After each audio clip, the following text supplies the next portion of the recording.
When we look around this society and from the perspective of health, what do we see? We see that 50% of adults in this society, which considers itself the most successful society in the history of the world, actually suffers of some chronic illness, heart disease, high blood pressure, cancer, whatever, autoimmune disease, whatever it happens to be. 50% of adolescents today are not said to meet the diagnostic criteria for one or another mental health condition. There are 3.5 million children in this country who are receiving stimulant medications for ADHD.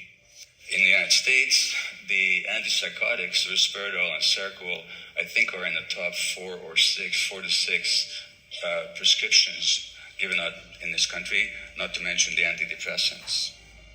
But if we understand that human beings' physiology is affected by their relationships, then we see that when stress happens, cortisol elevates in the body, which is a stress hormone, which suppresses the immune system. Adrenaline increases in the body, which disorganizes the nervous system.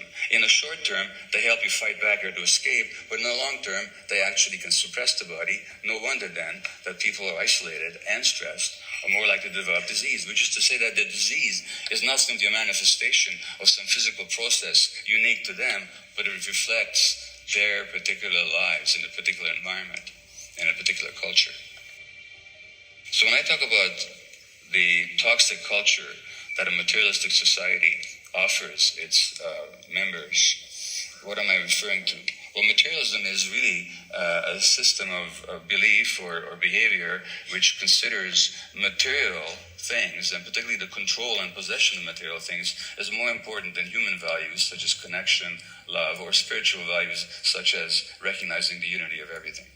And that's the kind of culture we live in. Interestingly enough, the religious right, in their opposition to the very idea of climate change, or to the idea that the environment is important to look at, they will quote the Old Testament where man is given stewardship over the earth and all of the creatures. But when they talk about stewardship, they mean control and dominance. There's another way to look at stewardship, which is caring and nurturing for, looking after. And in the materialistic sense, it's that control and ownership that we look at. And that means that the culture itself, quite apart from the physical toxins that we spew into the environment and the way in which we're altering the very air that we breathe and the very sun that beats down on us, we actually are affected also by the toxicity of human relationships or the lack of human relationships that this kind of a society that emphasizes material values teaches us to pursue. And from that perspective, we have to understand that medicine is not simply a science. It's much more than that. It's also an ideology. It's a way of looking at human beings.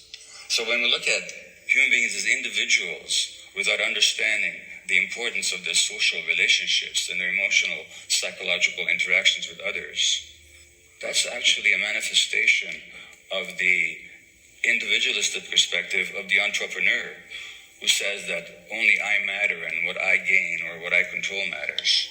And we're all in competition with one another. So you see that economic ideological perspective also showing up in its own particular way in the practice of medicine.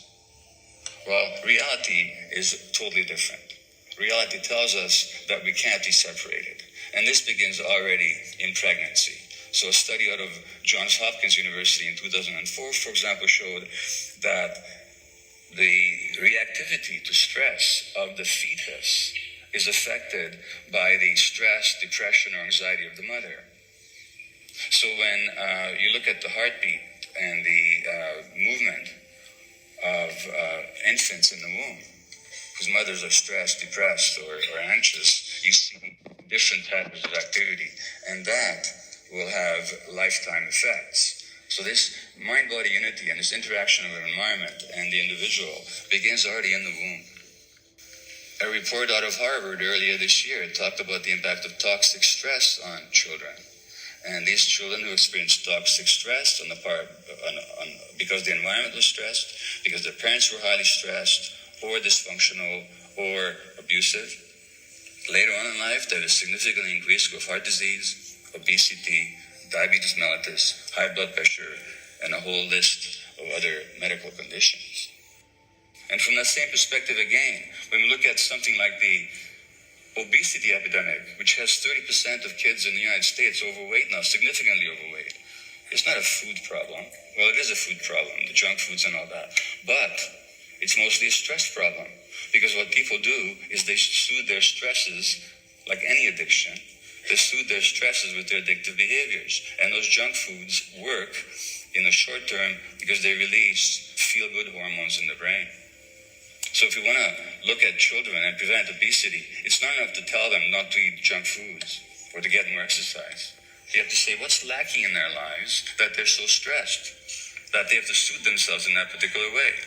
And what's lacking in their lives, of course, are human relationships that are nurturing and supportive, again, not because the parents are not trying to do their best, but because the parents are trying to do their best under impossible circumstances. If you look at what actually triggers stress, the significant factors that trigger stress are uncertainty, lack of information, and loss of control.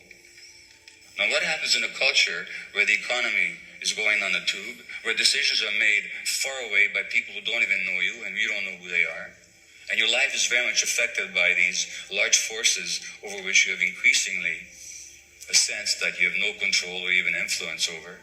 Well, that means a lot of people are going to be stressed.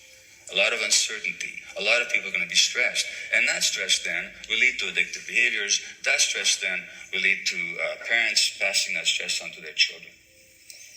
In the 19th century, Karl Marx talked about alienation, which is a separation, being a stranger to something. And you're an alien to something. And Marx said there were four alienations in this culture. One is we're alienated from nature. At a conference dedicated to looking at the physical and the natural environment, I don't have to say much to you to show how alienated we are from nature when we're destroying nature itself. The second alienation is from other people. And that means we have less contact, we have less intimacy, we have less trust, we have less of a sense of relationship. And that, of course, as I've shown you, leads to increased propensity to illness, physical and mental. We're alienated from our work. A lot of people no longer do work that has any meaning to them. And that means that, and since human beings are productive creatures, we really are created in the image of God. We're meant to create. When we do work that's not creative, that doesn't reflect who we are, that imposes depression, anxiety, a sense of meaninglessness. And when we have a sense of meaninglessness, we'll want to substitute that sense of meaninglessness or that sense of meaning that we've lost by all kinds of other activities. And then we get all hung up on how we look, or how people feel about us, what we can obtain, what we can possess, what successes we can achieve. In other words, all the false substitutes which cannot possibly compensate us for the lack of genuine meaning. Finally, and most importantly, we become alienated from ourselves. How many of you had the following experience? That you had a powerful gut feeling about something, you didn't pay attention to it, and you were sorry afterwards. Well, that means to say, now you know what are you telling me? You're telling me that at some point in your childhood, you got separated from yourself. Because no infant is born without gut feelings. Infants are totally connected to their gut feelings. That in this culture, something very powerful happens to alienate you from your true self because the world couldn't stand who you really were.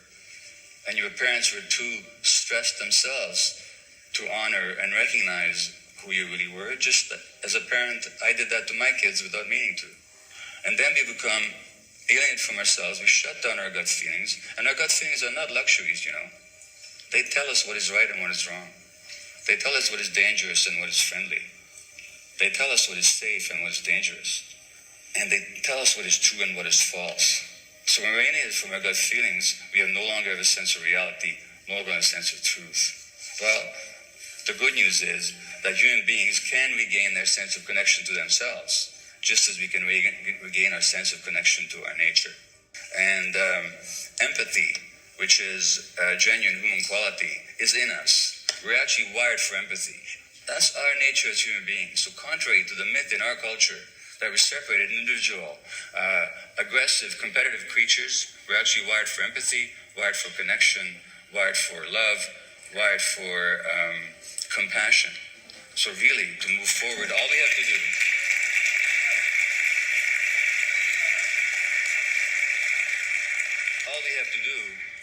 not an easy task, but it's certainly available to us, is to get back to our true nature. Thank you.